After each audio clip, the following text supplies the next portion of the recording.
and I have to yell because I'm not quite at the mic, but now I am. There we go. We are live. Jack Wilkins, Yes. Thank you so much for coming on the podcast. Oh my gosh, you're so welcome. What a joy. Indeed. It's just a couple more days, and hold on, give it some. Hello. Yeah. We doing good? Sorry, audio's seeming kind of weird. Can you talk? I can talk. All right, but we can both talk. We can both talk. It's an ability I have. Good.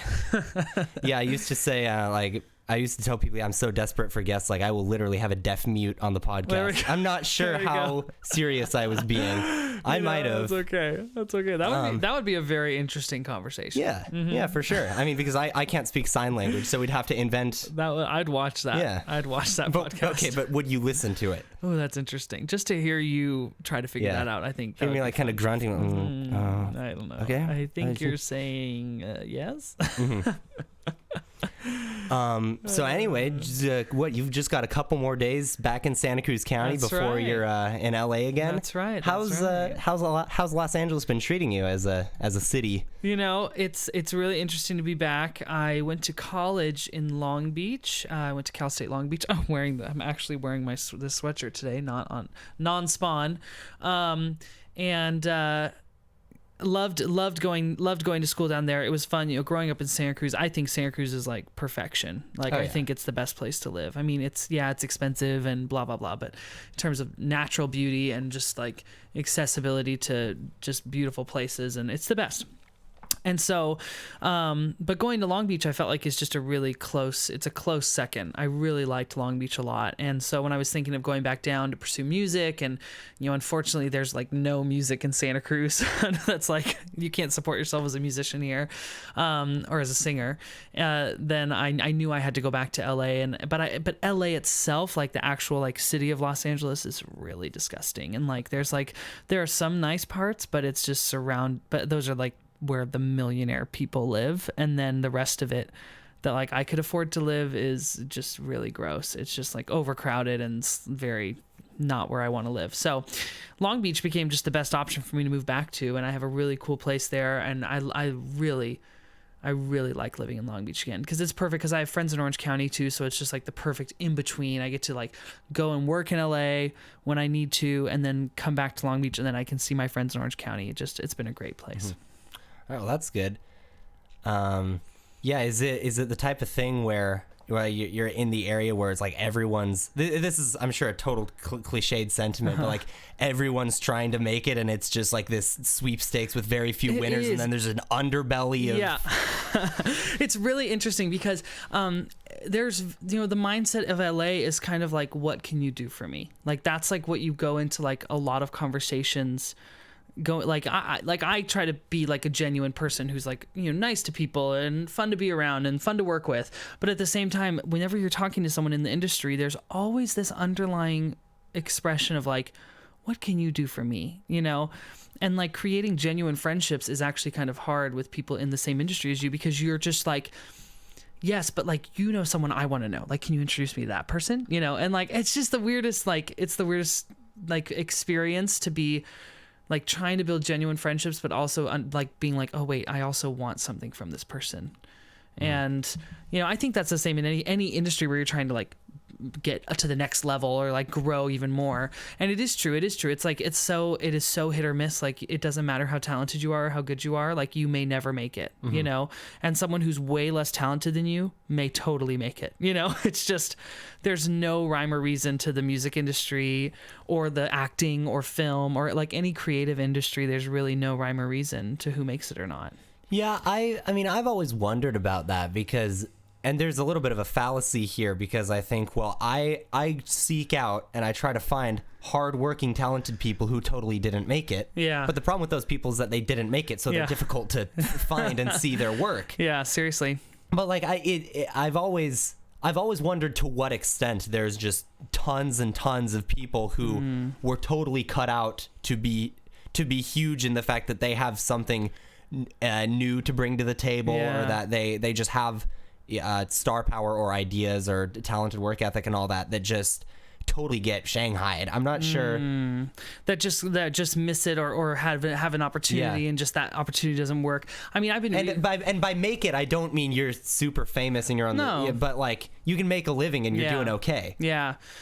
It's so interesting. I think also like what does this making it even mean? Because there are so many musicians and creators that we don't even know, like you might not even know their name, but they're making their living from their art. And I think it's only been in recent years that opportunities have even started to come up for these people. I mean, there's like the new thing of Patreon. You know, Patreon.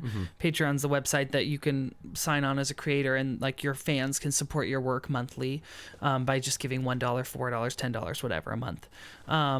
That has like completely opened the door for people that would not make it in the term of like their stuff makes enough money from just sales, you know, but now are able to make it because they have fans that support them. And that's really cool. And so those people are making it even though they're not famous, they're not household names, but they're a household name to someone. You know, I support a couple people on Patreon that I love. You know, Pomplamoose is my favorite band in the world, and like I tell people that and they're like, what, you know? But to me they're just like freaking legendary, amazing people and great musicians. And it's because of the internet, pretty much, that we have so much more access to so many fringe and niche little things. Totally. And then on my Apple Music, I have Apple Music in my Discover Weekly. Every week it's showing me new music that I've never heard of these bands before ever in my life, right? But there's their song that they spent tons of money and tons of time and put it out there, and now somehow it ends up on my phone. You know, it's weird. And everyone talks about how the music industry is dying because record sales, if you look at them, are going down, and radios kind of going down the tubes and all that, and actual like hard record sales are going down. But on the other hand, I feel like it's more that it's leveling the playing field in a little bit, so that maybe the people on top aren't doing as well, but the people on bottom have more of an opportunity to get to the middle. Oh, totally. I think it's so interesting because people will talk about how no one's buying CDs anymore. Of course people aren't buying CDs anymore. No one wants CDs. Like, people stream. It's all streaming now.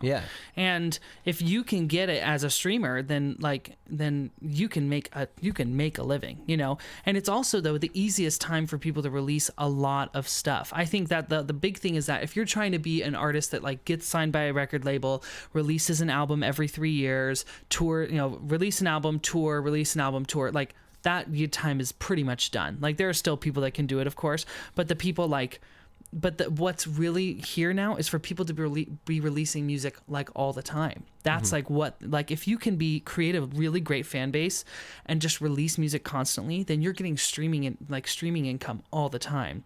And that's how you start to make it. And of course, people will still buy your music sometimes, but once you get a big enough fan base that are listening to your stuff, and then you can tour and find those people and sing for them, then you've made it, you know. So it's really interesting how I'm just reading this book right now called, you know, by Ari Herstand, called How to Make It in the New Music Industry, and it talks about all this stuff of how like the old time of record companies are just done. You know, I mean, they still exist, but they just don't help you anymore. They don't help people unless they have millions of subscribers already. Like, if you want to be a new artist and you want to go to Warner Records and get signed, you have to have like 1 million subscribers, be already making tons of money from your music, and then maybe they'll work with you. You know. And so it's just weird how different it is, and how it's a lot more challenging now, I think, to make it, but it's easier to have just like a nice living, but it's harder to become like the next big thing. But I think, and maybe kind of hope, that the positive cultural connotation associated with the record label machine and being signed and all that, I think that like the general, where they realize that that's not in our modern times, that's not the only option. And I think that in the past, record companies probably had the advantage of like, people thought that was the only way to go, so it was the only way they went. Oh, that's so interesting. Yeah, totally. I mean, before, they used to own it. That used to be the only way to go, you know, and now technology has just opened up all these new ways. You know, there are so many artists now that are just creating all their own path. You know, they're doing these totally unique marketing things that are totally self-producing albums and getting them on radios and getting them streamed. You know, it's like, it's crazy to see, you know, just these small artists that are finding a way. You know, Wolfpack, you know, is a band that they do a lot of stuff on YouTube, and they played Madison Square Garden and they've never had a label. You know, it's like They were completely self-produced, self-promoted, and they got enough support, and they got to play the biggest venue, one of the biggest venues in the country, and sold the place out. You know, it's like amazing, you know, and that would have never happened 10 years ago, you know?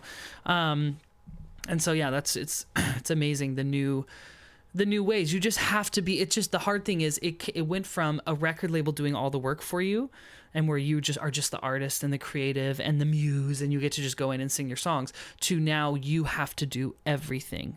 That's where my biggest issue is. That's what I'm having the hardest time with in starting my own brand and my own music, is that I don't have the infrastructure and the finances to support all of this stuff that I need to do. And so it's been a huge learning process of like, oh, okay, so I need to make amazing music, produce amazing music, I then need to have a huge marketing budget and campaign and blow it all up. And so it's like, oh, it's just all kinds of things. It's been crazy. It's been a lot to learn, and it's not easy, but it's a full-time job. Well, I've always wondered to what extent marketing really affects the popularity of music. Like, can you really push a song onto people and just drill it into them, and then finally they say, fine, we all like this song, it's popular? Because it seems kind of like not necessarily a meritocracy of quality, but a meritocracy of public opinion. Oh, totally. Right? People are going to gravitate towards some things and not gravitate towards others. Yeah.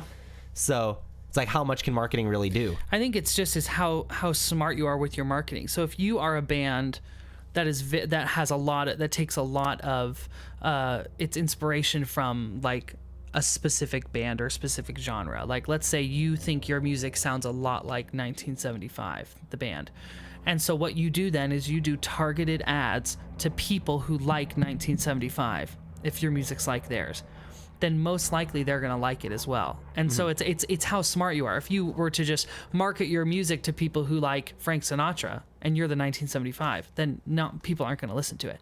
But if you find your niche and you market specifically to those people, then you start to create a following.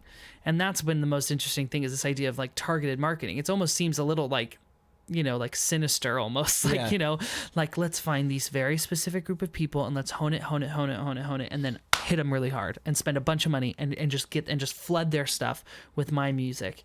And then all of a sudden they're like, oh yeah, this band's great because it fits in with what they already like. And then you have a fan. It's just, it's weird. It's interesting. All that targeted stuff, targeted marketing, and it's weird, but it works. And there's story after story of that, building your views, building your fans, building your Spotify listens, like all this stuff. And it's like, wow. So you have to so that's why also like having a really defined sound and a really defined brand. Like it's not just about making good music anymore. It's about having a really clear brand that has a really clear vision and has a really clear vibe to it, and then finding the people that already like a vibe that's similar to that, and then like slamming them into your brand. Pretty much. Which, hey, you know what you got to do, what you got to do. That's right. And it's not just like I just like to write music. No, it's like I'm a business person, and my music is my business. That's the crazy thing. It's a crazy thing. Yeah, and I guess that gives way towards a new type of person. Yeah. That comes out on top. Oh, totally. It's like you can say, well, someone can be talented and hardworking, but so here's the question: how many people are talented and hardworking, and are good business people? I know that's and the get hard screwed thing, right? over. Get screwed over. Yeah. There are probably quite a few of those as well, and that's the sad thing, is there are people that are just that cannot seem to catch a break, and then there are people that are then there's Billie Eilish, who is amazing, right? She's great. She's a great singer. Well, it's very interesting what she does. But then, and she's 16 and she just hit the right place, right time, met the right people and got signed really quickly, and boom, there she is, Yeah. And then there's people who are, and who are incredible and work for years and years and years and years and years to only have a few fans and it's just so interesting. It's funny too, like there was this rapper, I saw this video, but this rapper, and he was releasing music on Spotify, had grown a fan base, but only had fans in really specific cities. And so he planned a tour and only went to those cities. He used the Spotify analytics to completely plan his tour. and he was able to show venues that he had this many fans in that city. And like, it wasn't all the big cities too. It was some big cities, but then it was also like random small cities and places, and he would play those places. And he sold out an entire tour and made tons of money, you know, because he didn't just go to the big cities of every place. He found where his people were. And so it's just like the most interesting people that you wouldn't think are really business savvy, but then are making really smart business choices and then are making a living, you know. And there are probably people that are doing the same thing that just cannot seem to catch a break, you know. And I don't know where I'm going to land in that, but we'll find out. Only one way to find out. We'll find out. Yeah, but I'm assuming that I think there are two camps of people. There are people who would be really cynical and say, you know, if you're an artist trying to quote unquote make it as an artist, however you define it as, you're not going to, probability is not on your side, don't even try. And then there are people who say, well, the only way that, even if it's improbable and implausible, the only way you're going to find out is to go for it. So you're kind of on that. Oh yeah, mentality. I'm in the camp of, if you have a dream, you gotta freaking try. You know, my gosh, it's like, especially when you're young enough, if you can figure out your dream, whatever it is, how crazy it is, and you're at a young enough age, I see no reason why. It's like, I feel like, well, the 20s are the worst. Like, your 20s are your worst years of life, anyways. But you might as well be pursuing your dream while you're might as well. You might as well fill your misery quota with something that's productive. Exactly. Because I mean, you know, once you hit 30, you know, a lot of people by that time they're married, some have kids, you know, at that point. It's like, then you kind of have to figure out your life, you know, but during your 20s, like, if you have a crazy dream, like, go for it. And that's what I've been doing. And it's led me in all kinds of crazy places. And, you know, and some people could look at that and say, well, it doesn't look like anything's worked out for you, but really it has. Like, I've learned so much about myself. I've sung in amazing places. I've learned a lot about my voice and about what I want to do. And I feel like I wouldn't ever change any of that, you know? And I'm totally in the camp of like, if you have a dream, you have to try, because the worst thing you could have is regret later on in life, you know? And I know a lot of people who have that. I know people who didn't, their parents told them, oh, that dream, that's not going to pay money. That's not going to pay the bills. Like, you have to have something that pays the bills. And so they just let their dream go, had this career. And then but you talk to them and they're regretful, you know? And I don't want to do that. Like, if I'm going to end up, you know, doing something else, I want to at least have tried everything I could in music before I give up. Yeah. So you're in a choir, like a choir with adults in it that get paid to be a choir people. Paid choir. And you guys sang in the latest Star Wars movie, in Rise of Skywalker. What was that like? That was the craziest thing I've ever done. I can't even believe it. So I'm in the Los Angeles Master Chorale. So it's a choir in Los Angeles. It's been around for years and years, and they're pretty much the prominent professional choir of LA. They sing with the Los Angeles Philharmonic Orchestra at Disney Concert Hall. They perform their own concerts with these orchestras, and they do film work as well. And so the crazy thing is, like, I'm on the auxiliary, so this is my first season with them. So they have 100 singers that are roster singers, which means that they are the main singers of that group that get every gig. But when, like, let's say they have a call of 100 people, but like 20 people can't do it because they have a conflict, then they have a list of auxiliary people who they call to fill those spots. So that's where I am. And so I got an email one day, asking if I wanted to be on a movie gig with LA Master Chorale. And I was like, yeah, of course, right? Of course. And we didn't know at first. We didn't know what movie it was. They don't tell us. Everything's so secret. Everything's like, you just say yes or no, like, be there.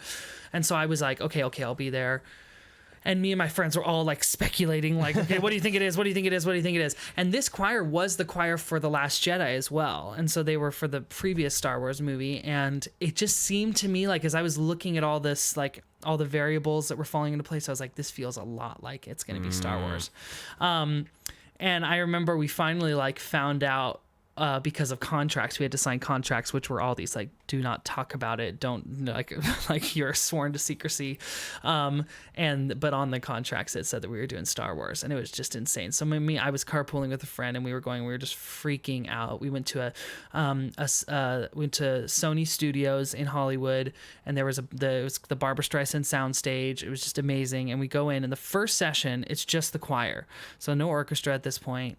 The orchestra had already been in and recorded all their stuff, and so then we were just going to sing over it. And we go in and we find our places, and everyone's just like all this nervous energy, right? Everyone's freaking out. And then literally out comes John Williams, you know, the freaking one of the greatest living composers of all time, right? Out he walks, and we have a music stand full of music we've never seen before, and that we're all going to record that day. And John Williams is there, and he just starts working with us and talking about the movie, and we record, you know, a bunch of stuff, some of which, you know, I've seen the movie twice now, and there are moments where the choir comes in that I just so remember singing that exact thing, right? And most of it's all oohs and ahs, but also we got to record the trailer that came out on Thanksgiving, had the Duel of the Fates theme in it, which is the big like from Phantom Menace, and we recorded that whole thing again for that trailer, and that was getting anything that was familiar. Getting to record that with John Williams was like the most insane experience of all time. I mean, like, I was just shaking. Everyone was just shaking with excitement the whole time. And then also J.J. Abrams was there, who's the director. And he came out at one point and had this whole session of working with us where we did all of the chanting. And no spoilers for Star Wars Rise of Skywalker, but there is a moment where there's a bunch of evil people that chant. And we got to be the voices of all those people that chant. And so he had these weird words and this weird language, and we started chanting really quietly. And then he had us chant really loud and just like would like kind of conduct us through it. And there was just this moment of like looking at like J.J. Abrams and John Williams, and then the conductor of the Master Chorale's name is Grant Gershon, and he's like a big person in the choral world. And it was just the whole day was just a dream, right? We were there for like 5 or 6 hours, and at the end of it, John's like shaking hands and hugging people like a grandpa. He's just like this happy, sweet guy.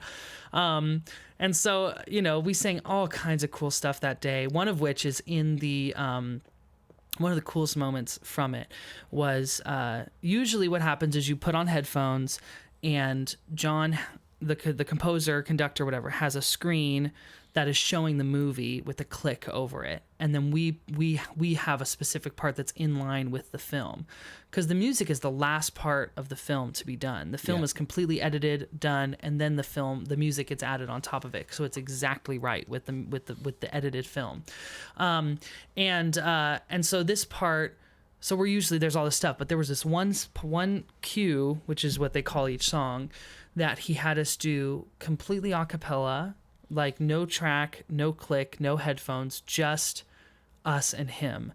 And it was just such a cool moment, because he was just conducting. Usually he has his baton, and it's very strict, and it's all in tempo and all this stuff. But this, he like put the baton down, he just conducted with his hands, and it was called the Anthem of Evil, and it was just, which is such a funny name. It was one of the new themes for this movie, and we just did all this oohs and ahs, and he had us grow and build. It was just so intimate with him, and it was just this really cool moment. And that ended up not being in the film, but they did put it in the album. And so the album has this moment at the beginning of the track called Anthem of Evil that's just the a cappella choir.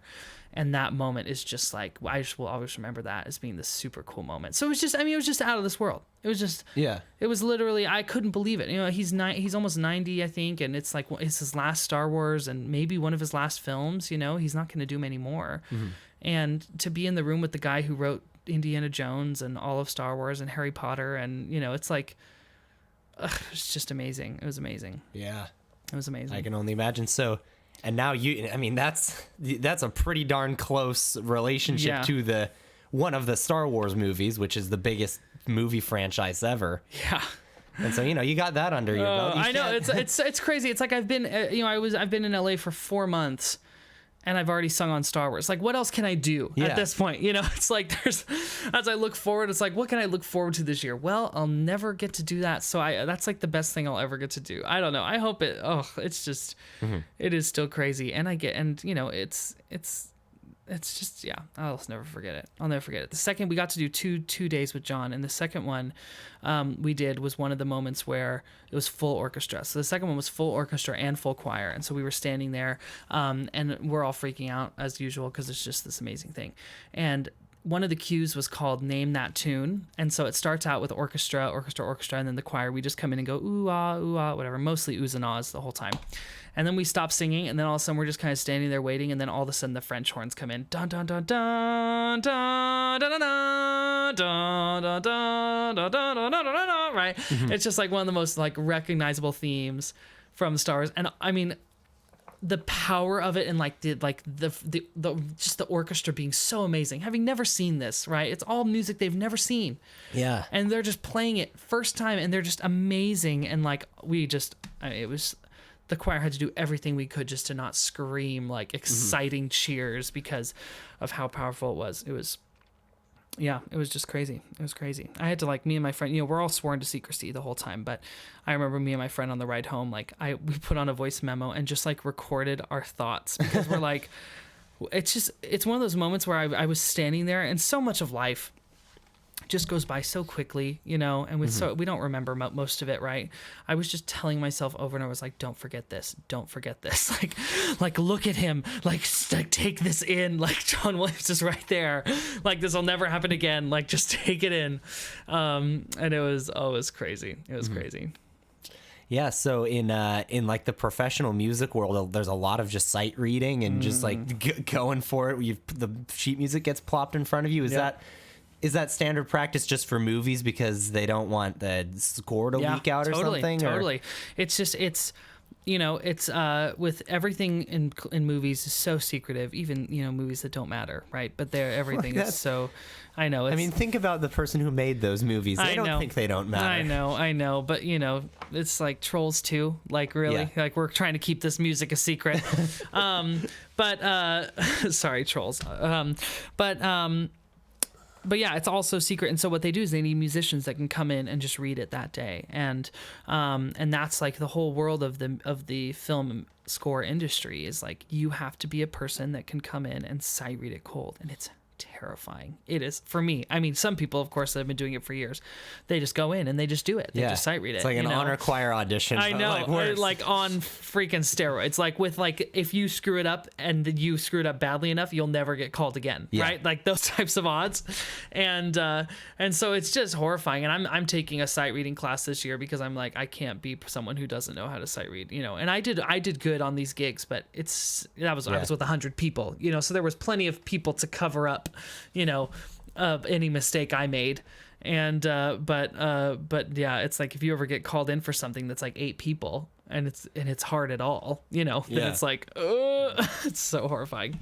But yeah, it's crazy. That's like another level of on the spot. It's because the way I think about it, I'm not really in, of course we're live streaming right now, but this is the exception to the rule for me, where I'm not really in the live performance world.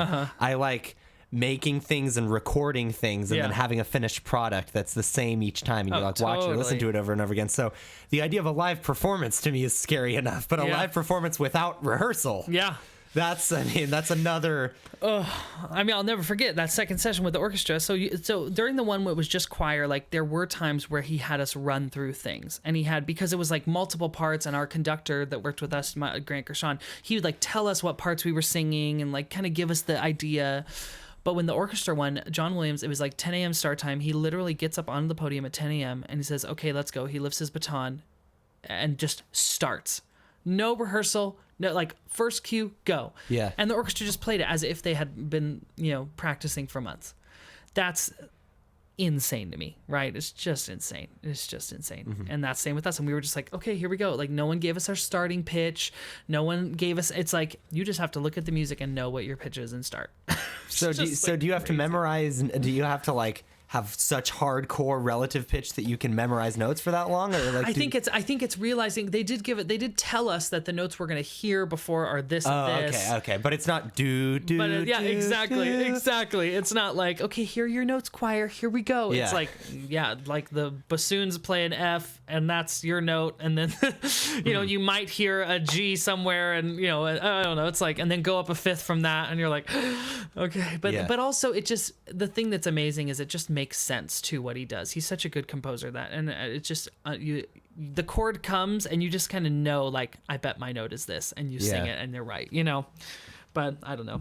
It was nuts. It was crazy. So professional choirs in LA, you guys have to basically sight read music. You have to get all the dynamics and all the different instructions of the music right. You've got very little time, and then you rehearse and you pull it all together. But that's all very impressive. But how are you guys at walking? Oh gosh, choir walking. Does that improve as the level of professionalism increases? You want it to. You want it to, and I think we're pretty good, but it still doesn't matter. I mean, as soon as you try to get choral people to walk, it's just a nightmare. It's just a total nightmare. I will never forget just watching when I taught at high school. Just watching those choirs try to walk was just the most maddening, hysterical thing, or just being in a choir where people just don't know how to do it. It's just so funny. My first choir performance ever, let's see here. So the basses, which I was, were coming from this side, and then the tenors were coming from this side.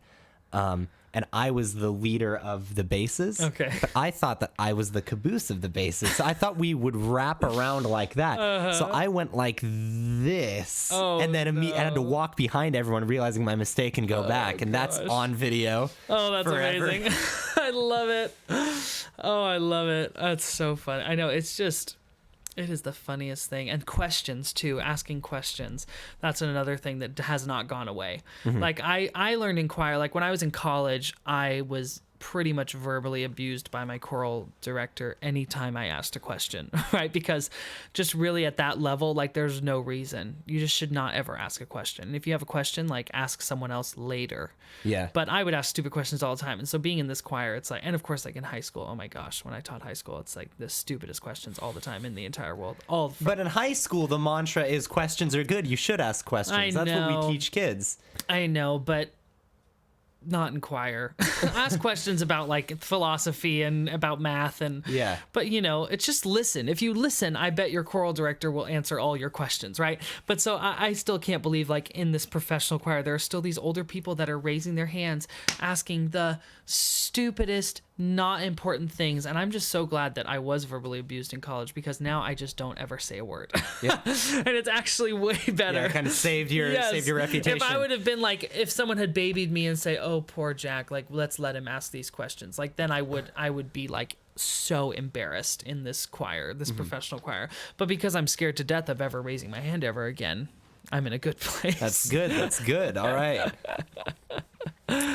What has it been like for you? I know this is not but like, you've been singing choir now for 4 years. And like, what is that experience for you, being someone who you didn't start out wanting to be a singer? Like, that's not really, and I don't know, like, if I know music is going to be a part of your life, you produce music and you do that, but what has that been like for you over the years? I've talked about it on the podcast before. Oh gosh, and I didn't listen to it. No, it's just like, looking back, I should have saved all the choir talk for this one. Oh, okay, I feel like what was the point of doing it earlier? The way I describe it, it's like battered wife syndrome. It's like I keep coming back for more, and I don't know why. I'm just like, at this point, I'm literally just in too deep.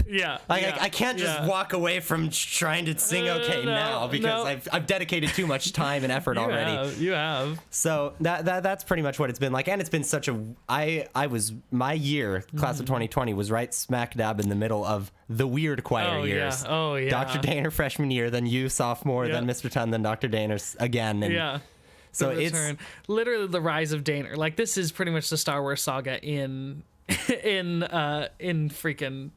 choir world, which is so funny. So it's been. I've gotten. I'm not quite sure that I comprehended what I was signing up for when I switched into choir my freshman year. But man, that is just the craziest thing. I know, and I know, what a way to go out too. New building, new everything. That's exciting. You and the climbers, and well, Josh. I don't think the other climbers in choir. Josiah's in choir this year. He is. Yeah. Oh, good. He has a great voice too. It's just so, your class. I liked your class a lot. Your class, the class before you. Who is? Oh. That's like AJ, Bryn, Billy. Oh, they're good. They're good also. The class that were seniors when I first class of 2018. Class of 2018. They were cool. Yeah, they were great. They were great. But then I loved most of my kids, but that class as a whole was pretty tough. Moving on. Yeah, you were always really fond of beginning choir when you. Oh, beginning choir were the greatest. Oh my gosh, they were the best. Because beginning choir, they all called me Mr. Wilkins. They respected me. They were. I remember afraid Josh of me and still. Josh and I were the only two people besides in beginning choir who called you Mr. Wilkins. Everyone else, no one respected. Jack. Chamber choir had no respect for me at all. Zero. Absolutely none, and that's fine because like I also didn't demand it, and I came in like an idiot thinking like okay, if I just reason with them, like if I just say, hey guys, I know we're all friends, like we all know each other because I had done concerts with them before, and they knew me as Jack. They'd never I wasn't this random person they never met before, and I was like, if I just reason with them, hey, I'll respect you, you respect me, like we'll get along fine. Absolutely not. They had no respect for me from the day one at all. And chamber choir about killed me. We had some fun times. We did have some fun times. And same with your choir. I liked your choir a lot too. The word, you guys were the worst sounding, but you guys had some good heart and some good people. But beginning choir, I mean, just the sweetest humans. They just loved me, and I was funny to them. They laughed at my jokes. They respected me. They all called me Mr. Wilkins. It was just such a sweet little group. And I remember, I'll never forget, we did Teenager in Love. Do you remember that? Yeah. So we did. I remember looking up there, being like, God, I convinced Ty and Reed to do choir. Yes. I kind of feel feeling bad. So I programmed that song. It's the stupidest song, but it was easy enough for them, and it was the right amount of parts. And like in chamber choir, they were all just like, Jack, you can't do Teenager in Love. Like, it's the stupidest song ever. You can't have that on the concert. And I was like, no, it's going to be perfect. You just wait. And literally, it was like one of the best moments of that concert. Was it got huge ovation. Huge applause. Like, people could not believe how much they loved it. It was the perfect, like, because the concert had a lot of like deep songs and like big like choral stuff. And then to have like a moment of just the doo-wop chords on ooze. Yes. It was the stupidest thing ever. Oh, I loved it so much. Oh, it was so funny. That was such a fun. I was just like, yeah, you take that, kids, thinking I don't know how to. So you had beginning choir third period, then our choir fourth period, then chamber choir. Then it just kind of like gosh. your day kind of got also worse. AP theory, Vocal tech was good. AP theory was fun. AP theory was crazy because I didn't pass the AP theory exam. Ooh. So, and I didn't really tell them at first. I kind of kept that a secret. Like when Monte Vista reached out to me, like I was just like, you have to be crazy. I'm the least qualified person. Yeah, I'm a singer and I got a vocal performance degree, but I never even took conducting in college. Yeah. Like I was in my last semester of college and I had them waive conducting. That's why I didn't have to take it. Waive conducting. That's funny. But Oops. because it was like, it didn't work out in my schedule. Like, I mean, like I was so underqualified for the job, but they just, they were kind of desperate at that point and just were like, please, please, please. And I was like, okay, I'll do it. And so just, I mean, just that year was just so crazy. So AP theory, they asked me, and I literally told them, I was like, I didn't pass AP theory. And they're like, you'll be fine. That's what they said. Because I did. I mean, I had gone through all of college theory somewhat successfully, and so that class, I found a textbook I liked, and literally, I mean, there were days when I was like scanning the textbook into the online course as the bell was ringing, going and like getting them to go on their iPads and literally reading it for the first time with them. Yeah. Finding out things about music theory. And then being like, oh yeah, this is what this means. I mean, but I'm so proud because I had 7 kids take the test. And there were 2 that I knew weren't going to pass, one of which just had completely given up and wasn't interested in the class anymore, and one that there was a language barrier that they were not going to get over in time to be able. They knew the material, but they could not understand English well enough to read it and comprehend it. Yeah. So I was really sad because they worked really hard and they should have passed. But the other 5, I was like, I knew one was going to pass. One was brilliant, just like above, like never got less than 100% on anything, right? Mm-hmm. And the other 4, I was like, they probably won't pass either. I don't know, right? But I was so proud because 5 out of 7 passed. Nice. So I wasn't a complete failure. Yeah, and that was not exciting. bad. That was exciting. Because when I took it, it was pretty much like learn it yourself. Yeah, and I mean, it's not a detriment to you if Nick Collins got a 1. Well, I'm not gonna name any names. No, Nick was on the podcast. He doesn't care. Oh, Nick was on the podcast. I love Nick. Yeah, Nick didn't pass, and I knew he wouldn't. I'm sure if he applied himself, he totally could. Of course he could have. Of course he could have. He could have cared less, you know. And but that's fine though, because I mean that's the thing with that class is it was weighted, right? It's a weighted grade. Yeah. And so, and I think he still got an A in the class or a B. Maybe he got a B in the class. Yeah. I mean, it's like he still did some of the homework and got enough, you know. And so it doesn't really matter. Like that's the thing too. Is like my GPA went up even though I didn't pass the AP exam. Yeah. Right.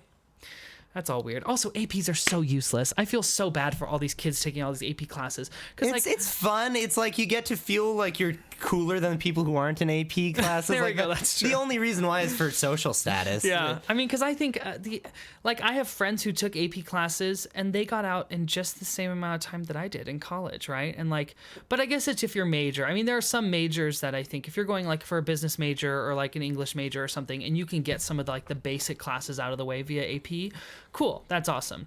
I just feel bad for the kids that are just killing themselves doing all these APs, and then really it doesn't really do much in terms of like helping them get through college faster. Well, the weighted grade, I'm sure helps for acceptance and all that. That's true. But I didn't do any APs besides that, and I still graduated fine and got into a good school. But I did music, and it was all just based on my voice, and so that's different. I am a different person. I always forget. I'm like, well, it turned out fine for me, but it's like, oh yeah, because I got a scholarship for my voice, and that's all that really mattered, you know. And so and then the music department pretty much got to tell admissions who they wanted, you know. And so I don't know, but I had a good time. I loved college. I loved college. You're in college, right? You're at Cabrillo right now? I am. No, at you're Monte in high Vista. school. I'm just kidding. Sorry, you're a senior at Monte Vista. Wow, that's great. Good job, Jack. You're a senior. You just seem so mature, Frank. Sometimes I just think like, oh, he must be done. I thought you were a senior when you were a sophomore. You know, it's like you have that maturity, or is it just the dying to get out syndrome? I don't know. I don't know. I mean, the change in doing new things is pretty daunting and scary. You know, I've gotten pretty attached to the Monte Vista / high school type of way of doing stuff. Yeah, it's comfortable. Yeah, that's for sure. And it's also the last time that you'll have it's weird because we think of high school as like being hard, but really it's the easiest thing in the world. You have a singular place that you go to for most of the day, that you just do their little things, and then you have no responsibility when you leave except for like doing your homework. You know, it's like you have a job, maybe someone has a job or something, but the amount of responsibility that you get after high school is overwhelming. Good to know. There's times when I just wish, like, I never wanted to go back to high school, but I wanted to go back to the high school lifestyle of just like kind of getting to do whatever you want as long as you go to school, you know. And I liked Monte Vista. I loved it. A lot of people hate high school, but I loved high school. I had a great experience. But what are you thinking for college?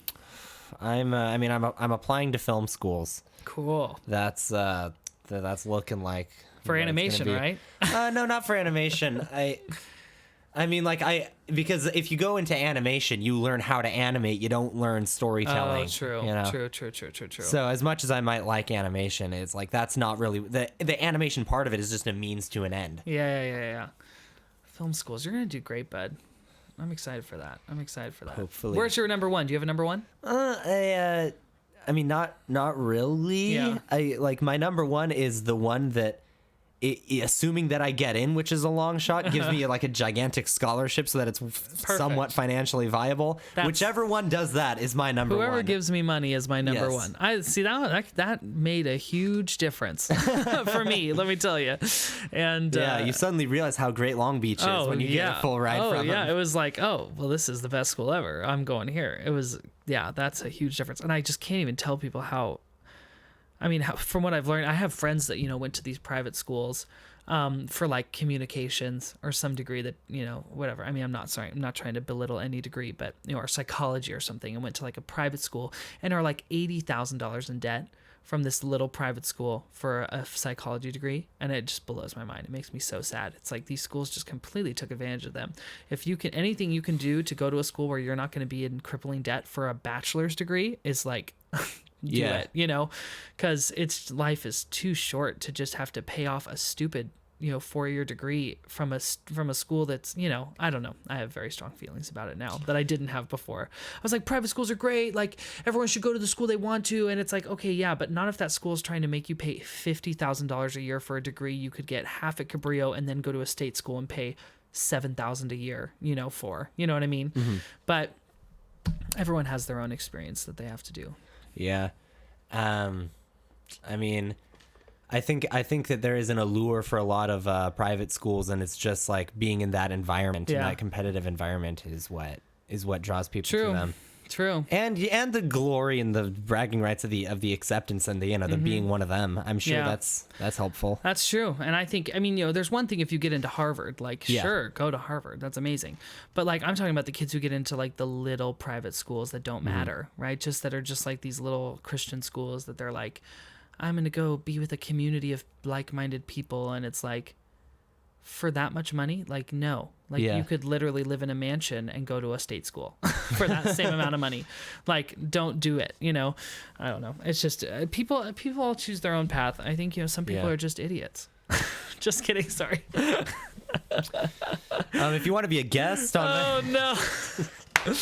Oh no, I'm ruining everything. No, it's hold on. I was totally gonna say something. So here, I've got a question for you. So, as far as I know, you're a Christian and Christianity is important to you, but to what extent, because you made a comment about private Christian schools and maybe you were just using that as an example, but to what extent do you think that it's like good that the religion gets put into schools like that, and that like how much better of a Christian will you be if you go to a Christian school? Like, is it really? Yeah, I mean, my biggest thing is like, I think people, I do really appreciate freedom of religion, and I like the ability to believe whatever you want wherever you go. It's like it's like me going to a state school, like I was, even though it wasn't maybe the most popular thing to be a Christian at the state school, I was still very capable. Like I was allowed to, I was allowed to have my own views and allowed to believe whatever I wanted. The thing I don't like about some, not all Christian schools is that they kind of, it's like, I'm just getting a little jaded towards Christian schools because of how expensive they are and how much they kind of push like you are a better Christian if you come here type of thing. Because what it does is a lot of people that go there, like they aren't really strong Christians, but they get to be fake about it. They get to just like pretend because they're in the community. Yeah, exactly. And so it really feeds a lot of kids just to have this kind of fake thing that they do. Like they go to chapel, but then they don't really, but then they go party on the weekends and don't really care about it, and so they're like just totally being fake. And also it's the church, like the whole thing about Christianity is like about like bettering the world and being someone like about loving God, loving others, right? All this stuff. And yet these Christian schools that are kind of harvesting these young Christian kids are then setting them up for like total failure by giving them crippling debt. It's like, hey, come, study, come become a pastor, right? So these Christian schools are like, come be a pastor. And so come, you go and you take theology and you get a theology major.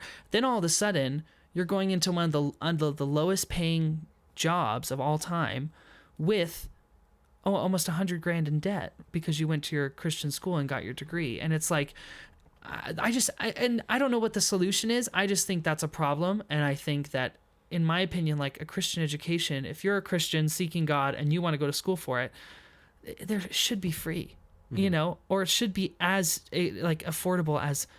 And I know that the only reason that state educations are affordable is because the state pays for a lot of it. Like there's a lot of subsidies and like a lot of it is covered by the state. But I don't know. It still just rubs me the wrong way. I think that there are people who are amazing, who have great relationships with God, who go to these schools, and people that are. But what I appreciated about Long Beach is like no one was faking anything. Yeah. There's no reason.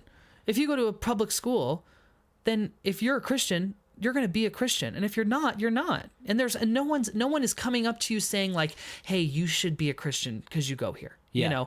Like everyone's like people could care less about you, about what you believe. And like, so it's all up to you. Like the Christians that I knew at Long Beach State were the most genuine people ever because they had no reason not to be. Yeah. And I really appreciated that. People believing what they believe because they want to, not because it's like what's expected of them. Mm-hmm. And I also love that it was way cheaper. I don't know. It's like I don't want to come off as like, because I know there are some Christian schools that are doing great things and are providing great educations and great opportunities for people. I just think I just feel bad for all my friends that are graduating with all this debt, and all my friends that also are not really being their true selves because they feel pressured to be a certain way when they're there. It's probably, I mean, I'm sure it's one thing to not be Christian at a Christian high school like Monte Vista. Yeah. But I can only imagine that it's like, if you're still railing against Christianity, but you applied and you made the decision and you got accepted and went to there, then you're not. Seriously. And a lot of people would say, oh, well, this is the only school my parents would pay for. It's like, ugh, how sad. That's so awful that your parents would then force you to go into this place that you don't feel is where you should be and doing what you don't want to do. And, if it's your choice, then that's your own fault, or maybe you make the best of it. I don't know. I don't know what the answer is. I think everyone's so unique, but I do wish that there was a better option for people who wanted to be in a Christian environment but didn't want to have to pay $50,000-$60,000. Mm-hmm. I don't know. Yeah, who knows? Who knows? And it is different. I think high school is different, and I think Monte Vista, like Monte Vista, yes, there are chapels and it is a Christian school, obviously. I think over the years it's getting better at understanding that everyone's in a different place and people believe different things. And yes, they have their set of values, and by going to that school, you're walking into a Christian school. Like they're not hiding it, and so there are going to be Christian things about it, right? But at the same time, I think it is still, and I don't know, because I was always a Christian when I went there. Do you feel like, I mean, I don't know, maybe I feel like it still is a safe place for people to go and to have an education and to not feel like they're any less than because of something they believe or don't believe. Mm-hmm. Yeah, I mean, it's not like, I think that it's really easy to have a persecution complex, no matter who you are. Yeah. I think Christians at Monte Vista, maybe not at Monte Vista, but I think Christians oftentimes will feel like they're persecuted for their faith, and atheists or whatever at Monte Vista or something will feel that they're persecuted for their lack of faith, when in reality, people are generally pretty chilled out. Yeah, exactly. On the whole. Yeah, totally. It is so easy for people to have the victim complex, and I've never felt that. I mean, there were a couple times being a Christian in a public school was a little awkward when someone would just call you out because they knew you were, like, not even like having a conversation. Someone would just like figure out you're a Christian, then just like call you out for it and be like, yeah, angry, and when we were not having any conversation whatsoever, but besides that, I mean, it was fine, but you also do kind of learn to keep quiet. There are times when you learn not to speak up just because it's going to cause conflict. I think that's kind of that is the sad thing about being a part of an institution that is very much one mindset, even though they say they're very open. A lot of public colleges are not as open as they say they are. And it's just, you kind of just have to learn when to talk and when not to, and when not to talk is just as good as when you should talk. I don't know. Mm-hmm. It's interesting. The world is a very interesting place. Yeah, what was the most, because you were, correct me if I'm wrong, you were at Aptos High for freshman and sophomore year, and then Monte Vista for junior and senior. Yep. What was the most jarring aspect of that transition for you? Well, I was at Aptos, and then they cut their music department after my sophomore year, and so I knew that was coming. That was when I just started to really understand that music was going to be a big thing for me. I just started doing honor choirs. I just started having people kind of affirm me as like, your voice is very good and you should pursue it and you should study more and you should practice more and all that stuff. So then Dr. Daner started to like ask me to come to Monte Vista. And so it just started to work out. I think I really liked Aptos. I had a good time there. I think the main differences were, one, there's so much fewer people. Like Aptos was like over 1,000 students and Monte Vista's like 800 with the middle school, right? Mm-hmm. So it was a lot smaller. And Monte Vista was just so much like cleaner and nicer, as terms of campus, like the campus life. What was most jarring? I mean, like I was just so instantly started to do, like I started to lead worship right away, and I was in the choir right away, and it was interesting. I think it was interesting because like. The schools weren't really that different. I think that's what was really jarring to me, was it really wasn't that big of a difference, because like teenagers are teenagers, you know? And I think the only difference was that Monte Vista teenagers had more money than Aptos teenagers, you know? And so like they were doing all the same things. Like there were great kids that were funny and great. There were like nerdy kids. There were, you know, the partying kids. There were, you know, the jocks, and like all the same groups were there. It was just slightly a different demographic. And it was and like, yeah, the buildings were nicer, but it was still high school. I don't know. I loved the food though. The food at Monte Vista is the best thing of all time. That was also the best part of teaching was lunch every day. Oh yeah. I loved like you guys were right before lunch, your class. Yep. I would kick you out so fast. You guys would always be the last ones in there too. And I was like, Frank and Josh and Jason. I was like, yeah, because we'd always be like, Josh would be on the piano or something. Yeah, you guys would all be trying to just like hang out during lunch. And I was like, you get like lunch is my favorite time of day. Get out of this class. I need to go get my food. Oh my gosh, that was so funny. I always loved that. But yeah, I think for me, there wasn't a huge difference. It was just that, yeah, it was like there was all the things were in all the high schools. You know, it didn't really matter where you went. You found it always. I don't know. You went to Monte Vista from middle and high school? I went to Monte Vista in 8th grade. 8th grade. Okay, that's right. Because you were at St. Francis before? No, I was homeschooled through PCCS. Homeschooled. Okay, yeah. Oh, I went to PCCS for 1 year too. Oh, cool. That's so fun. My mom tried homeschooling me for like half of 4th grade, and at the end of it, she was like, "You're going back to school." I was a handful, but that's okay. Yeah, Monte Vista's been. I mean, I can't compare it. I kind of wish that I could have a comparison to a different high school, because now this is all I have. Yeah. And now I'm wondering, and maybe you're indicating that that this wouldn't be the case, but sometimes the wonder is like, do I have a skewed perception of what high school is because I go to a private Christian school? Yeah, I think that over the years that though it has kind of set itself apart as like you don't get like what Monte Vista offers in terms of the classrooms, like having like kind of unique class spaces where there's like open seating and like cool seating arrangements and more discussion based classes as opposed to lecture based classes. Like that is something that is actually unique. It was still, when I went there, it was still like a lot of desks and a lot of lectures. It's interesting because I love to go look back at the old yearbooks. Yeah. And it wasn't too long ago that most of the classes looked like Mrs. Tarr's room with the grid of desks. Totally. Most of my classes were, besides choir, and I think English had the desk they still have, the round desks, But a lot of high schools still are just very lecture based in desks in rows, your type of things. And I think the fact that Monte Vista's really gone towards more of that modern education, discussion based, question based, big ideas, like that's actually really cool. And I think Monte Vista kids don't take advantage of that. I've heard a lot of kids complain about the school, and I'm like, you don't understand like how good you have it. I mean, if you go to any other public school, as if like other schools don't have problems. Yeah, right. Exactly. Like, of course, Monte Vista screws up tons of stuff. It's because they've got 800 kids and they're trying to run a school. That's just what happens. And there's anywhere you have people trying to do things, it's gonna screw up somehow. You know, and like.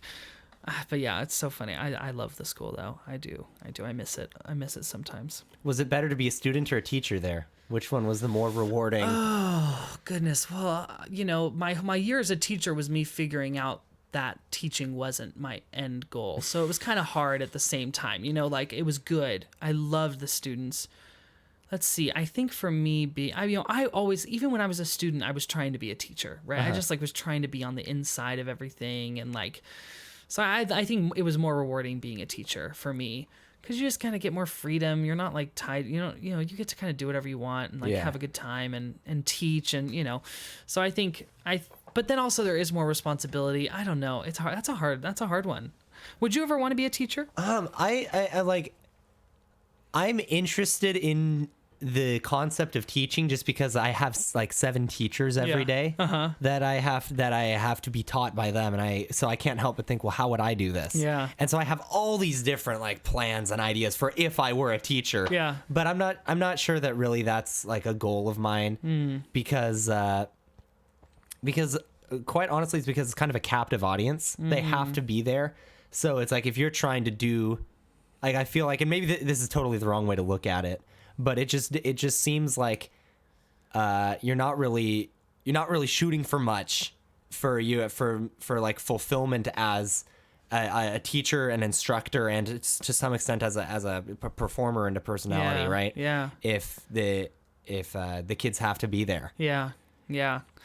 And I think that's true. I mean, that's one of the main reasons I love teaching is because I'm a performer and I love to get up in front of people and perform. And that was what I got to do. And I think that's also why I did so many weird things my year of like everyone doing the Oscars and like, you remember that? Like I had like everyone fill out an Oscar ballot for that year and like a ballot and for the March Madness and ballot? March Madness brackets and like all that stuff. And like, because I was like, what can I do to perform and to keep these people's attention, you know? And like, and that's also, that's kind of what I got out of it. And yes, I wanted you guys to learn and I wanted you guys to be great, but also it was just like fun to be up there with you, you know? Whereas I know and also my love for teachers and respect for teachers like went up so much when I taught at Monte Vista, because there are people there that are putting their hearts and souls into education and into making students better people and enabling them to be successful. And I mean, it just blew me away. I just think their teachers are just the most amazing people and deserve so much more money and so much more acclaim, you know, but I can't change the world.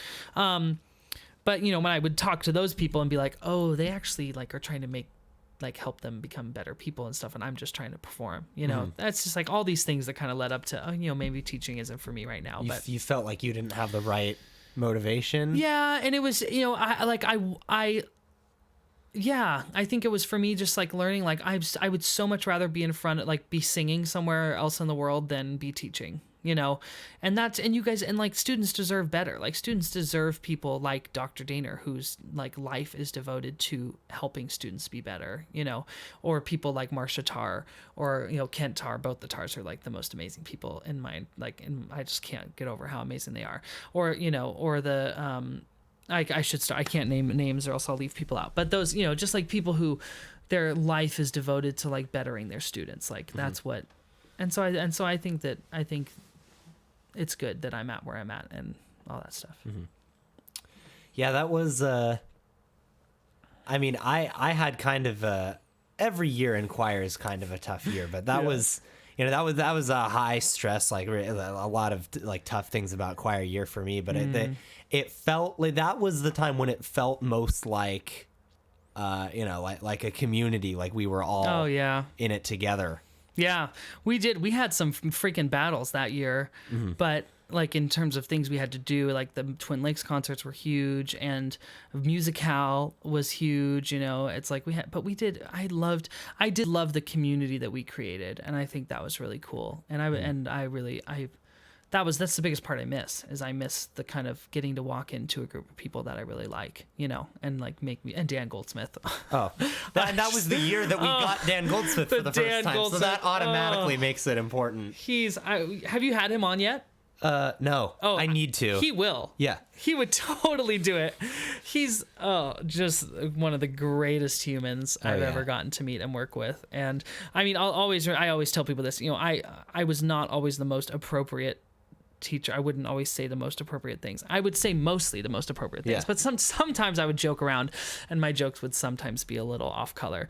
And I remember my kind of meter for if I was okay or not was Dan Goldsmith. Yeah. Because Dan would be sitting at the piano and I would say a joke. And usually when I would ramble in front of the choir, like Dan would just kind of sit and kind of stare ahead. Yeah. Not like at the sheet music. Yeah, just kind of sit there. And if I looked at him, if I said a joke and I looked at him and he didn't really change, I was like, okay, that was okay. That was okay. But then there were times when I would look at him after I said a joke and I was like, oh no. And I would look over at him and he would just go like this. He'd put his head down and just shake his head. And that's when I knew I was like, oh no, I'm going to get fired. That's the one. That's the one, dude. And there were a few moments of like that where I was like, oh shoot. Dan has been the most constant person in the choir program for us at this point. He's been 3 years in a row, which is more than you can say for anybody else. I know. He's just so incredible. So much fun. I'll never forget the times we had with Dan Goldsmith. That was just a blast. I know, and you've gotten to have so much more. Yeah. And he made it into your cartoon, which was so fun. I loved your cartoon, by the way. Thank you. I just thought I watched the whole thing. I was so happy with it. I just thought it was just great, and good representation of people and fun, just and just a fun romp through the world you created. It was very funny, and having Chuck in it, and then Goldsmith, and I was even in it for a moment, Yes. which I was thankful for. That was very fun. Oh, it was so funny. I loved it. Thank you. Loved it. And I know that got you a little bit of flack, but I hope not too much. I mean, that depends on your definition of flack. There we go. There we go. Everyone, art is always consumed by people differently. Mm-hmm. And I just thought it was funny. I just thought it was very funny. Oh, goodness. That's great. Yeah, that was, my sophomore year, I remember that being like the transition, that being when I like started really using, well, no, I can't say that, but that was when like, I'm saying like too much. It's okay. That was when choir became one of the things that I do that informed like me for a creative outlet, where especially it would be Josh and I when we were and we would actually be trying to create things through what we were learning in choir. Oh yeah, you guys wrote that entire piece on the war, on the Civil War. Yes. Yeah, and that, I mean, amazing. I mean, it was just like absolutely amazed by that. And I remember when you guys were telling me about it, and I was like, oh no, this, how am I going to tell them that it sucks and that they can't perform it? What am I going to say? What am I going to say? Then I saw it and I was like, oh, this is awesome. Yeah, to perform it. Of course. My gosh. And it was, I just was so proud. I was just so proud of you guys for doing that, because it's so hard to create new things. But then that's what I've always loved about you guys is your pursuit of excellence is so evident. You don't just write a stupid song and then be like, oh, I love it, and I wrote this in 5 seconds. Can I perform it? It's like, no, you spent like hours and hours and hours and hours and hours. And it was, and you got Goldsmith involved, and it was just like, I was so, that variety show, the spring concert, because what was cool about it is that we had all of the music departments in one show, and it was great. Yeah. I was just blown away by the fact that it was my first year and I had no idea what I was doing. I was just basing everything off of what Daner did, but then trying to just make it, more me. But then the fact that all the concerts really were very good. Like, we did a good job that year. And it was like everyone was expecting it to be like not as good because Daner left. But then we were like, no, we're going to be just as good. Mm-hmm. And we did it, And it wasn't just me. It was like me and Mrs. Tinsley and Mrs. Van Dusen, who's, freaking the light of my life, and like Goldsmith and Mrs. Meyer, and we just all were like, no, we're gonna freaking put on great shows. Because for all we like to talk about how the choir department kind of fell apart, the band department, the instrumental music. No, that was so sad. That was a tumultuous couple years for them. They really fell apart. And now they have Ton, who I think is a great band guy, and I think he's going to do great things. But yeah, I mean, it's just back to building just from square one, But I think the new building is going to be great. I think that's going to help bring in new people. And I think that, just give them both. Give Daner and Ton 2-3 years. It'll be all back to good. But yeah, that was rough. Those band kids went through some times. Yeah. I mean, when I was there, the orchestra and the band were humongous when I was a student. It was still when Mrs. What was her name?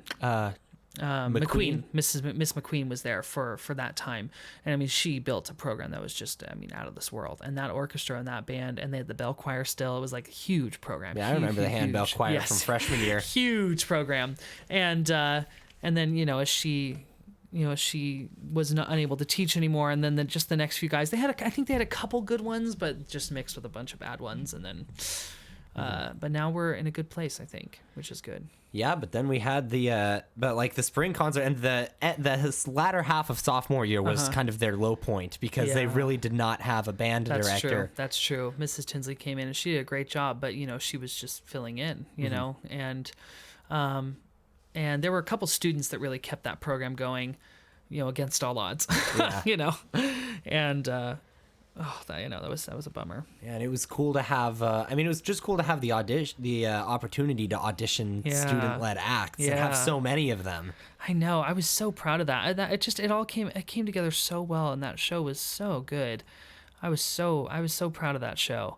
And it was middle school and high school, everyone, just like you said. And there were just some really interesting things. I think there was dancing, there was singing, there was playing, there was, whatever. It was just all the things. That was really cool. That was a really cool concert. Mm-hmm.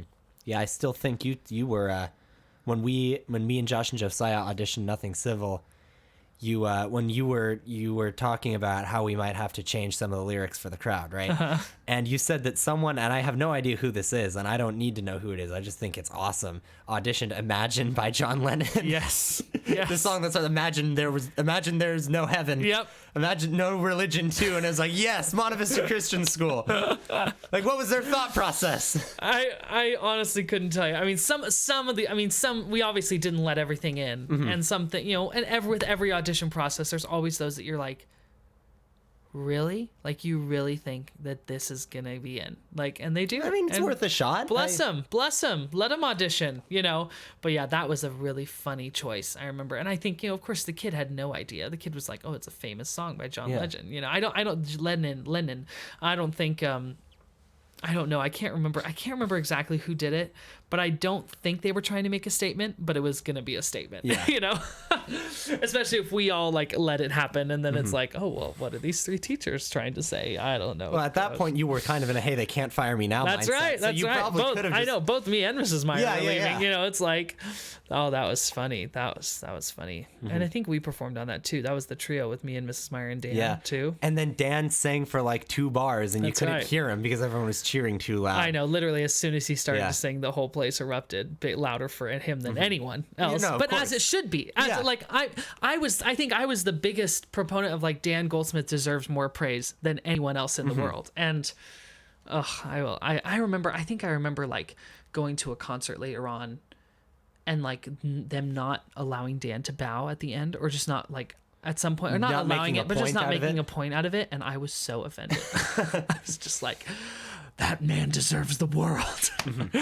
But yeah, that was so funny. Yeah, it always seems like, now I've only been through really 2 accompanists mm-hmm. in choir, but that was Mrs. Miser. Oh, I love her and as well. and Mr. Goldsmith, and mm-hmm. they like, it always seems like they are like, they make such of an impact on the kids, and it's always like the kids are so fond of them. Yeah. Oh yeah. So I wonder, is it something about being the accompanist, or was it just those 2 people? Those 2 people are super special, super unique. I had one accompanist that over my years in choir that was not that way at all. Like, they played piano, but it was like, there was no relationship. There was no learning. There was no, like, Mrs. Miser and Goldsmith actually want to teach the students. Like, they actually want you to be better, and they will work with you, like, and they will give of their time and their energy just to make you better. But that's not everyone. Some people really just treat it like a job. They come in and they leave, and like, so we're really lucky that we got Miser and Goldsmith, because those 2 are just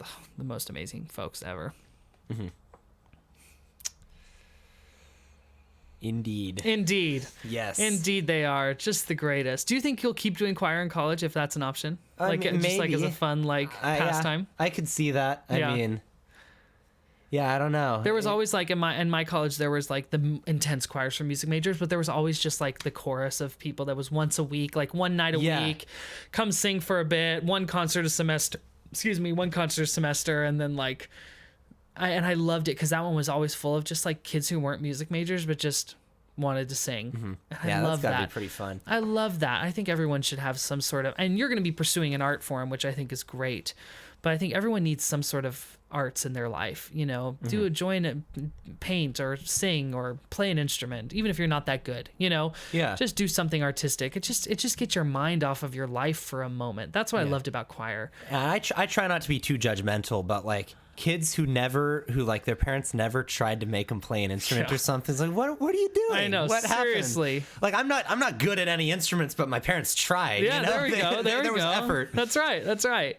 And it's like, I just think of, how many times like I've had like a crappy thing happen in life, and then I've had choir, and you just walk in, and for like, in college it was like a 2-hour rehearsal. You'd go in, and like for 2 hours, you didn't think about your crappy life. And it's like, that was so nice. Those 2 hours were so nice. And then you would leave and they would all be still there waiting for you. Yeah. But it was just this You like got your little break. Yeah, it was just such a nice little break, and I think everyone can use a little break like that. And I'm not sure if that's choir for everyone. Yeah, I true, think true. for some people, and myself included, choir can often be like the source of that stress. Yeah. And so walking in there yeah. is just... There are people who really, yes, that's true. I think though, when you're in a bad choir, or when you're in a choir where it's not like it's a lot more like people don't care as much, I think that's true. I think maybe for me it started when I was in a choir where everyone was just really good and took it seriously. Then it became like that started to happen for me. I don't know. You're right though. It is when you're like one of the few people that cares in a choir. That's really frustrating because you're like, guys, we could be good, But I don't know. What do you think? I mean, for me, it's just like I've just never. People have always said. Monte Vista Choir. It's like a family. Like, we all love each other, and it's choir. It's this great community. I've never felt that way. Like, I have individual friends who are in choir, but I've never really felt accepted by the herd overall. Yeah. And I know it's hard. That's hard. It's true. I think I know when people do the broad statements, oh, we all love each other. It's like, no, you don't. Not everyone loves everyone, But you can create a place where people at least feel safe, and that's like, I don't know, that's hard still. Yeah. It's so weird. So sometimes I wonder, it's like, how important is feeling safe? Like, because I have all these stories and all these experiences where I've been really frustrated, and maybe it's just because I'm paranoid, but I've felt targeted by like other older choir members, like, kind of like really being on me about, and me feeling like I was a detriment to the overall sound and everything, and like me being more of a burden than the addition of volume that my voice brings.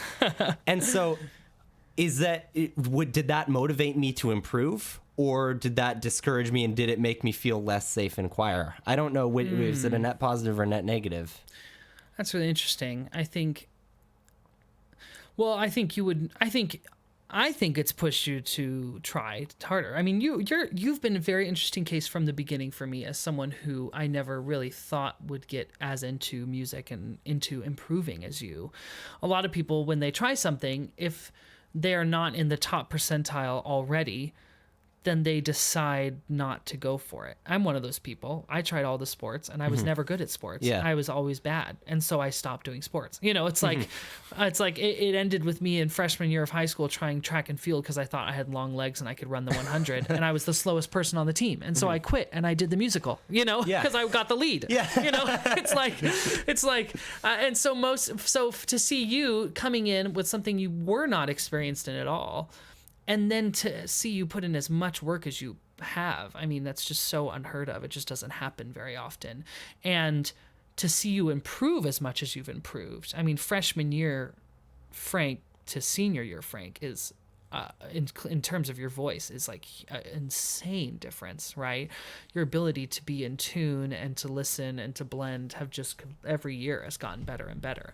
And so for me, it seems like, some of these kids' like negative reaction towards you were actually something that fueled you to continue to improve. It doesn't mean that they were right. I mean, there's a way to do it. There's a way to encourage students to, or encourage your friends, to be better. That's not mean, but I don't know. You've always seemed like someone that when someone hits you with like criticism or with, like, it doesn't seem to put you down. It seems to kind of fan the flame. I think it can do both. Yeah. It can put you down, but then you're also like, it sucks, but you just keep going. Yeah. And that's such a unique thing.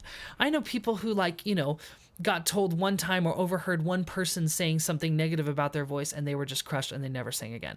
There was a lady in one of our church choirs that, who she was singing in choir. She got a solo. She had a very pretty voice. I got to work with her a couple times, and she sang very lovely. She might have messed up a little bit, but she watched the video and she thought she was so bad in the video and that she never came back to church again for fear of people thinking that she was bad. Like, and she will never sing again, and she's never come back to our church because she thought she was a horrible singer. Blows my mind. And you're like the total opposite of that.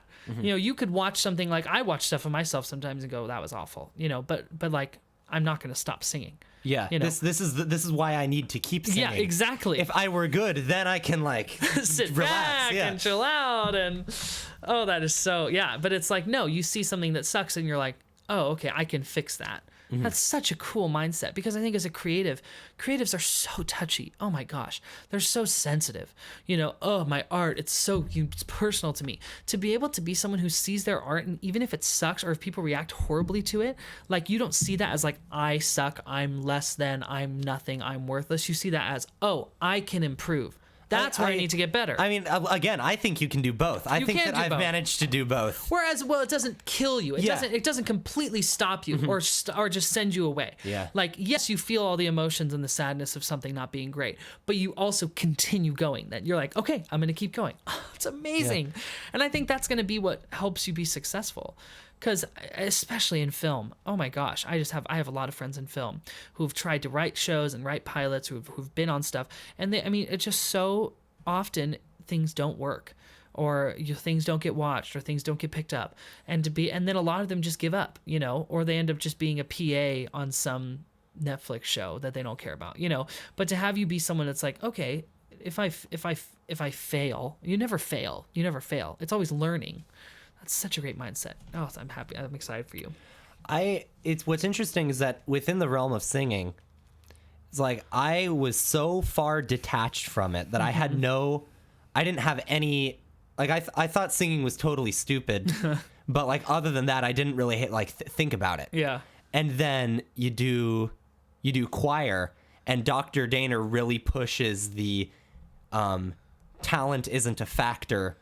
What you put in is what you get out of it. That's angle. Right. That's right. And then you come to find out that you talk to the majority of normies who are just like regular people who haven't really thought much about singing, and more often than not, people just have the perspective of some people are born to sing and some people are not born to sing, and that's just, if you're born to sing, then you do it, and that's not a fun thing to have to hear. But I mean, the more and more experience that I get, they're basically right. I think that that's more or less true. Yeah. Because it is so rare that people who don't get told that they're a good singer want to keep singing. Yeah, yeah. I think it also comes down. I mean, I heard the analogy once that like everyone can get like up to 5% better at anything, but we all start in different places. So like I, for example, started in like the 20th percentile of sports, you know, or like of basketball. The only thing I had going for me was that I was tall, right? If I worked really hard every day of my life, I could grow. I could get 5% better. I could get up to 25%. But then from the world's eyes, I still suck, even though I did get better. Yeah. Right? But then my voice, like I started in a higher percentile for my voice. And so if I get 5% better, it's like, whoa, you're really good, you know? And so everyone's on a different field for every one thing. And so singers, like you can start like I've worked with singers before that start really low but then improve. And to me, like the level of improvement in them is like mind-boggling. It's amazing. It's like they started not being able to match any pitch whatsoever, being completely practically tone deaf, to being able to like keep a tune and like sing a song and like that you can totally understand, like it's a song and like and they sound decent, right? Mm-hmm. To someone who's hearing them for the first time, they're going to listen to that person and go, that person sucks. That's a horrible singer. But to me, who's been working with them and seen where they started and grew to, I'm like, this is a miracle. You know, like this is amazing. Mm-hmm. And so I think it's how you view it as well. Like, what are you viewing it based on your own personal growth or on what the world thinks is good, right? Mm-hmm. And also, what's your end game? I mean, if your end game is to be a famous singer and you're really not that good, even if you work as hard as you want every day, like I will never be a professional basketball player, ever. If I started today and worked as hard as I could every day of my life to become it would still never happen, because that's just not my skill set. My body was not created for that, you know, but I can do it for fun. Yeah. I could just get to a point where I can play with my friends and where I can have a fun time, or I could join a local league, you know. So I think if you have decent like expectations for yourself on what you want to do, you can do anything, you know. But if you have unrealistic expectations, like these people that are going and trying out for The Voice or their American Idol because they've been told by their mom they can sing, and then they get their hearts broken. It's like, what are you thinking? It's like you have to have a realistic expectation for what you want to do in these different things. Well, but should everyone follow their dream? So what if your dream is an unrealistic expectation? Like, how common do you think it is that what people are passionate about is totally misaligned with what their talent and aptitude is? Oh, that's a really tough thing. I think that goes along a lot with people not being honest with you, and I think that's a bigger problem is parents that aren't honest with their kids, about their gifts and talents. I was never told I was good at the sports I was playing by my parents, right? They encouraged me to try, but they were honest with me about, I don't know. I think that if you are pursuing a dream that you're really not good at, it's because people aren't being honest with you in your life, and you need to get honest people. Everything I've done in pursuing my dream has been based off the advice of people I really trust being honest with me. I'm only pursuing singing as my dream and my passion because I've had enough people tell me I'm good at singing. But you also like it, right? And I love it, totally. But is there any, could you imagine being in a position where there's your number one thing that you love is far from your number one thing that you have, that you're cut out for? I know. I do. And I think it's a chicken or the egg thing, because I'm not sure that happens, because for the most part, people like the things that they're good at because they have positive experiences related to it. Mm-hmm. I think that's also like people whose favorite thing to do isn't a viable source of income in general, and so what are you doing? Like, I know my friends that are like baristas, like that still is that's something that is people become so passionate about. They become so passionate about becoming baristas and like making coffee and making these incredible lattes and this incredible art, but they still get minimum wage, and it's what do you say to them? It's like, well, you want to do, well, also, anyone who wants to go into the arts is kind of the same way. There's no money in it, but there could be, but there still really isn't money in it, baristas, unless you become an owner of a very successful shop. Mm-hmm. I don't know what to say on that. What do you think? Yeah, I like to think that for the most part, if you really work hard on something, you can improve and be like, that's your ultimate dream, right? Is to make people think that you're talented. Yeah. When you're like, actually, no, I'm just hardworking. Yeah. Totally. I like to think that that's for the most part possible. Mm-hmm. But yeah, honestly, the way I would most likely think about that quandary is that I don't think it's very common for people's passion and their thing that they love to be something that they're bad at, because when you're bad at something, you don't like doing it. That's true. And eventually you will get negative feedback from people that don't know you, and that don't care about you. Yeah. And then you'll get that feedback eventually somewhere. And then when you realize that, hopefully it should shed some light on it. It's weird. I went to college with some people that I could not believe were vocal performance majors. Like, it just blew my mind. Listening to them sing, they're just not good, and yet they went through, it's like every school needs people to pay, right? So if you want to apply to be a singer and you're decent enough, but then after a while, it's like, really, you're getting a vocal performance degree. And at that point, it's like you just hope that their heart really is for teaching, But then I know some people who then went on to get masters at really expensive universities that really had no reason to be singing. And that's when it's like, so no one told you this whole time, and then you're not going to tell them, I'm not going to be the person to tell you, but that's so sad for me, because then, or people that are amazing, but then don't pursue it. I don't know. It's just either or. It's either they're amazing and they should be pursuing it, but then they give up, or they're just horrible and they pursue it all the way to the highest level. And now they have this degree that no one's going to hire them to do what they have a degree for. Yeah. I kind of like the people who pursue it in spite of the fact that they're horrible. Yeah, that's true. Yeah, I feel admirable. For them. But, I feel for them.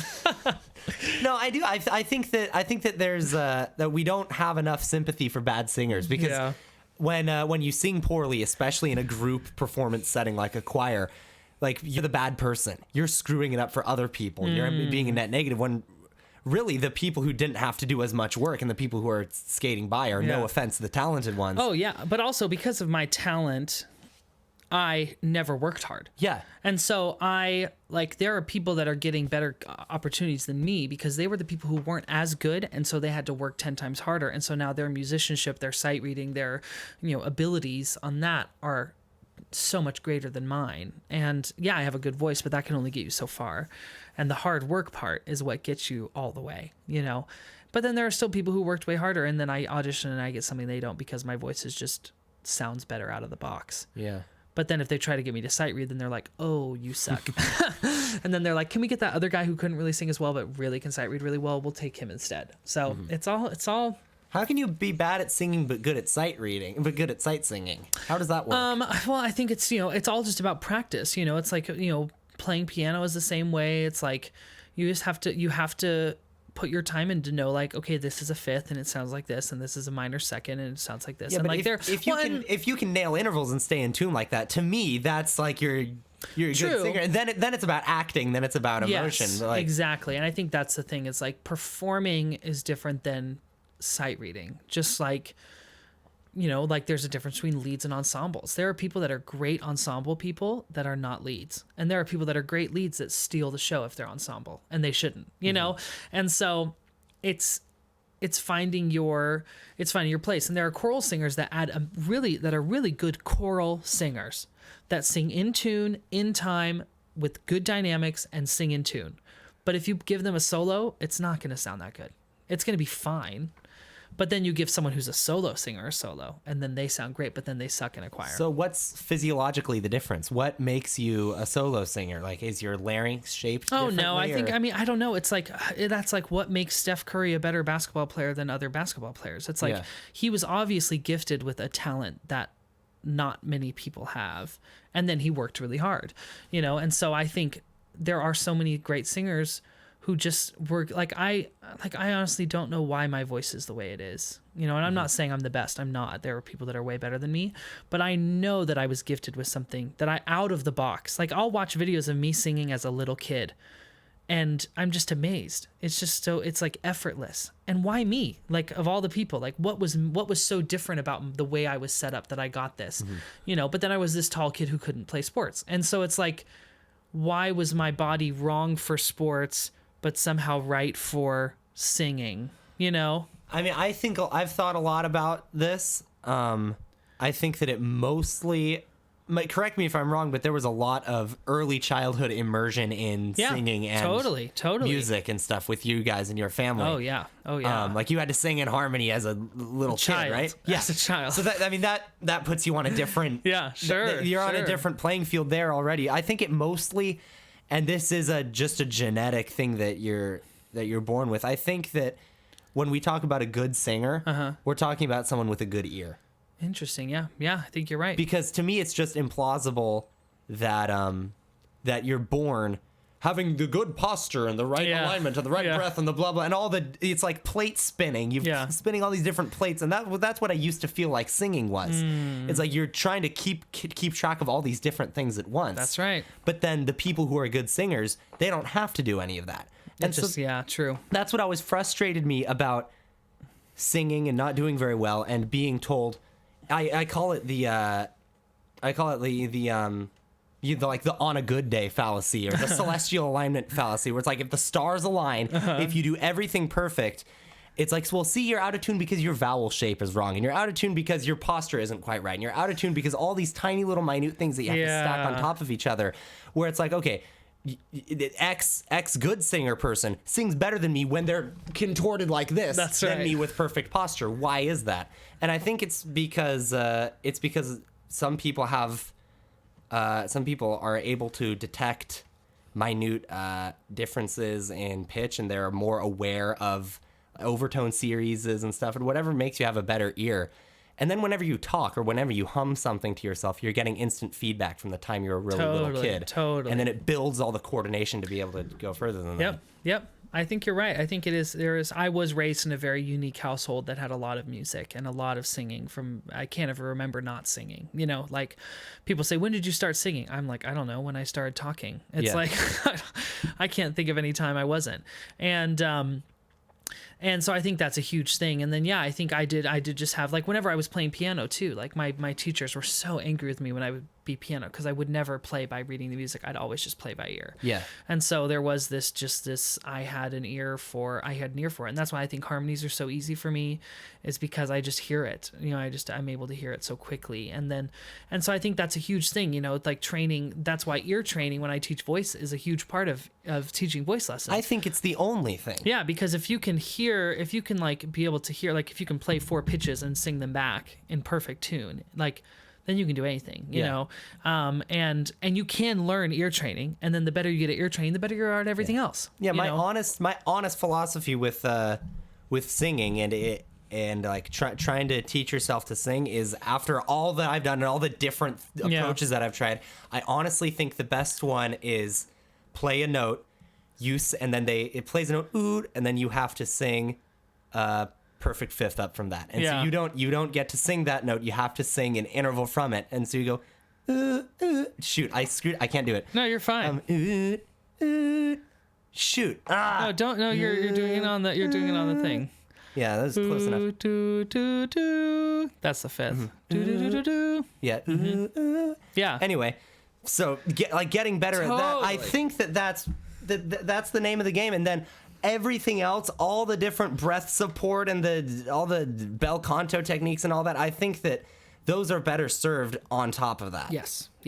It's it's like music industry. Like, you can start to make, like, you have to make incredible songs, and then you can do everything else, right? It's like, there's like, if you have a good ear, then you put everything else on top of it, and you're a great singer. I agree with that. That's a good take on it. And so I think, anything like you can do to better your ear, then you add good breath support and good posture and good vowels and good whatever, and then all of a sudden you've got something. I want to be able to sing well like this, Once you're there, then you add all the other... But let me tell you, man, when I did Hunchback, I sang Hunchback of Notre Dame, and I didn't ever get a chance to perform the songs hunched over until the performance.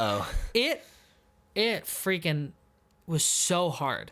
Like, I was able to sing all the songs perfectly well, and there was some high singing in that, but then the second I had to perform all hunched over, like the Hunchback, my voice was like getting shot, and like that was like one of the first things to me was like, oh my gosh, posture does make a big difference, because I was having to use muscles I usually don't use, and it was like everything was out of alignment, and I didn't ever practice that way. I didn't ever get to a point where I could be hunched over and still have good support and good technique.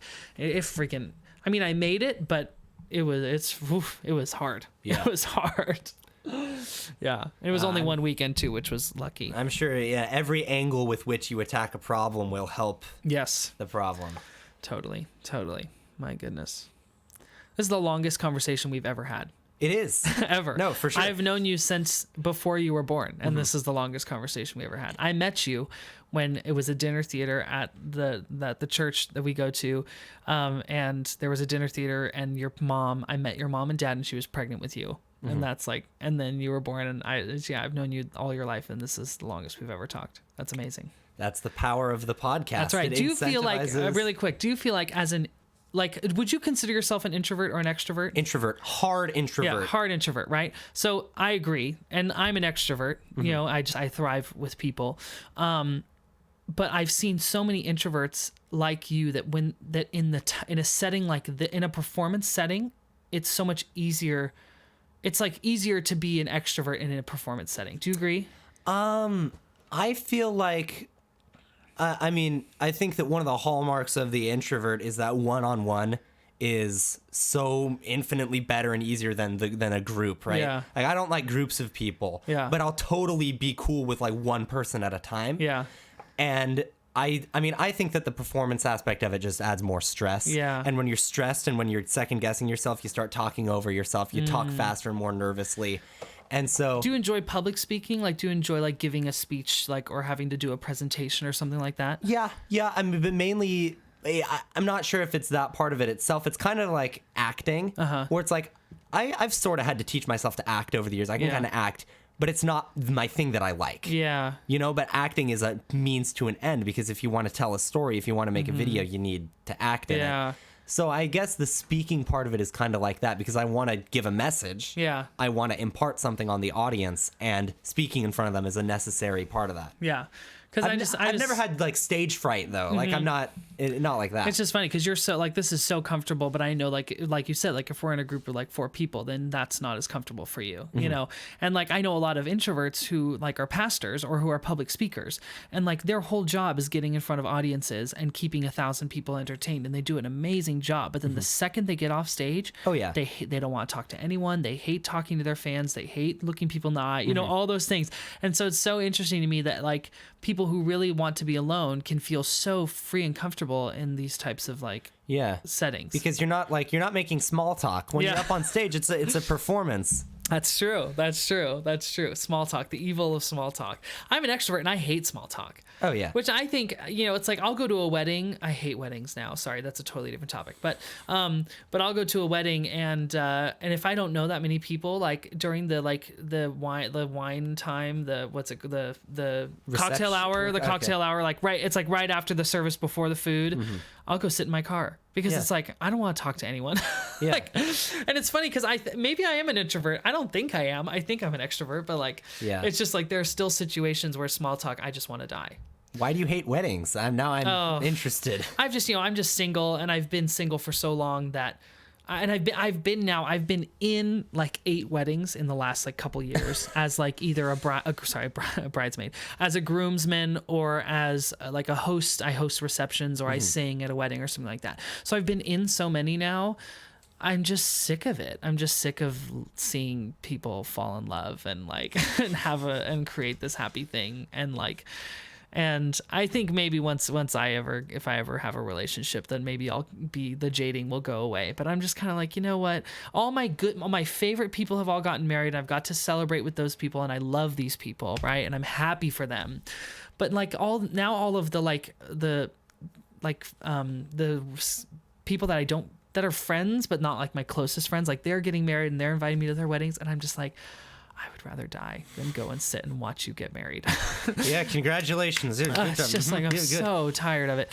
And so, I think it's going to be a while before I'm like happy to go to a wedding again, because it's also just so much work and effort, and you know, you have to buy a gift and you have to sit there and there's and everyone says the same things, and I'm very jaded towards it now. But that's like what happens in your 20s too. It's like everyone gets married and you just have to go to all these weddings, you know.